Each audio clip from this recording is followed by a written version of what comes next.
Guys, tara, samahan po ninyo akong gawin itong pinapagawa nila sa akin. Meron itong stand, kulay gold. Tapos may plates, ayan. So, ang gusto daw nila ay may bulaklak dito at chocolate. At ang motif daw nila, ang gusto ay green with gold. Minamadaling pinapagawa sa akin ito.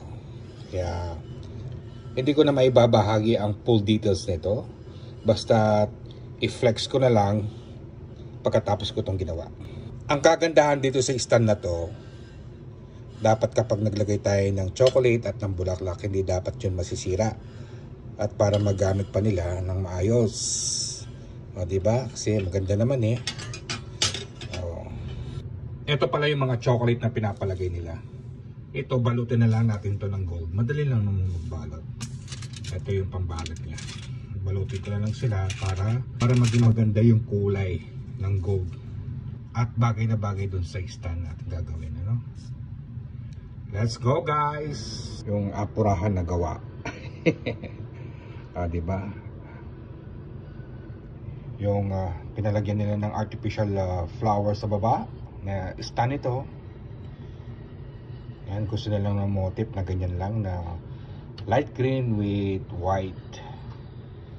Kaya kung ano lang na available na pang decor, yun lang ang nailagay ko. At gusto din nila na chocolate with green chocolate na gold wrapping.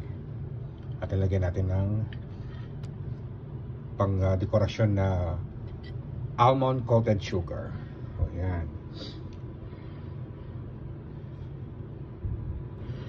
Pambisit daw sa hospital. Dapat kasi doon flower ang nilalagay. At konting chocolate.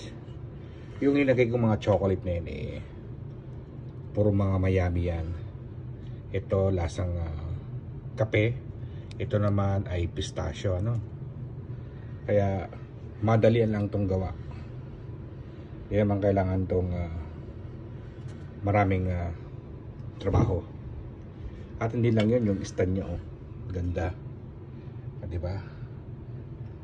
Napakasosyal na ng dating niya.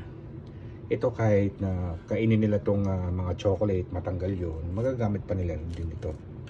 Ayan, oh. Parang plates.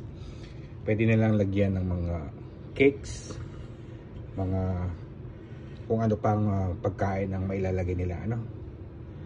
Napakagandang pangregalo din ito talaga. Kaya the best.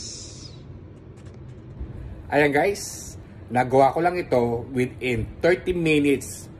25 to 30 minutes. Kaya mekos-mekos na gawa lang, di ba? At least na-share ko sa inyo guys.